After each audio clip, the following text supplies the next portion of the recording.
here at Tracker Radio, your number one online talk radio station. I'm sitting wondering if you're here with me. We educate, entertain, inform, and inspire you. Follow us everywhere on social media at the Tracker Radio. Tracker Radio, keeping you on track with talk that matters.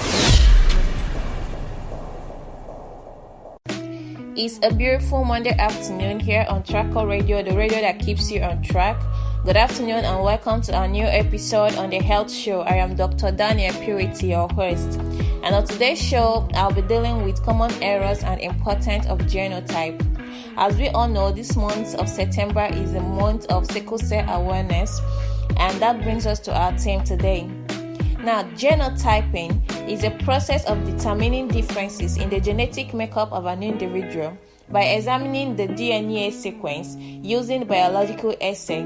There are three main common types of genotype that we know: genotype AA, genotype AS, and genotype SS.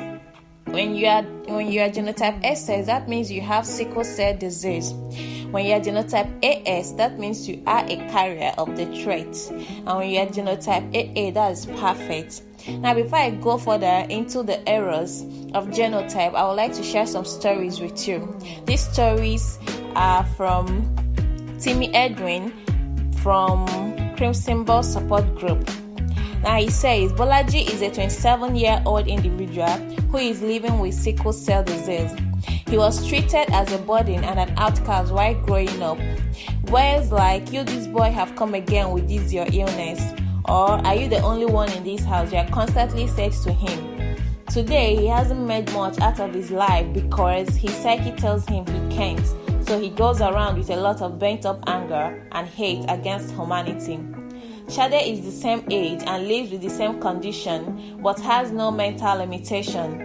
Her motto is, "If you can dream it, you can achieve it." She's living her life and achieving her dreams.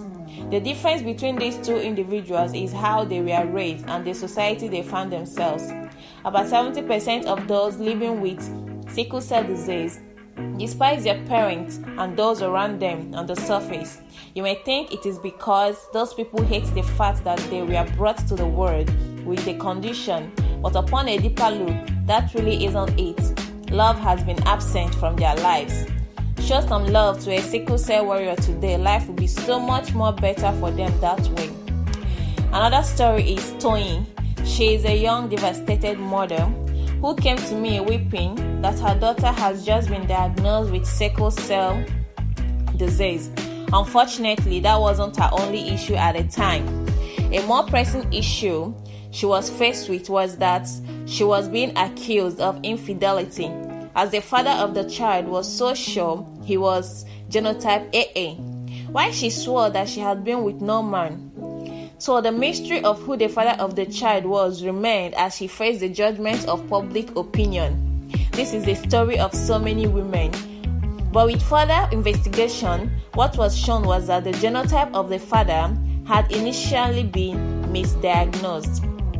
Now, it is interesting to note that errors in assigning genotype to individuals do exist, as individuals who thought they had no problem with their genotype end up with different genotype results when the tests were repeated. I myself had similar experience when I was growing up. I was given a wrong blood group, though not genotype, a wrong blood group, and I grew up bearing that as my blood group. But over a time, as I grew up, I got to recheck the blood group, and it took me 5 different labs to test to know my specific blood group. And the reason for these errors in genotyping ranges from suboptimal laboratory condition. That's why it is advisable that for you to know your genotype, you need to go to a lab that has been tested, a lab that is good, that is confirmed to produce a good result, not all these quack laboratories.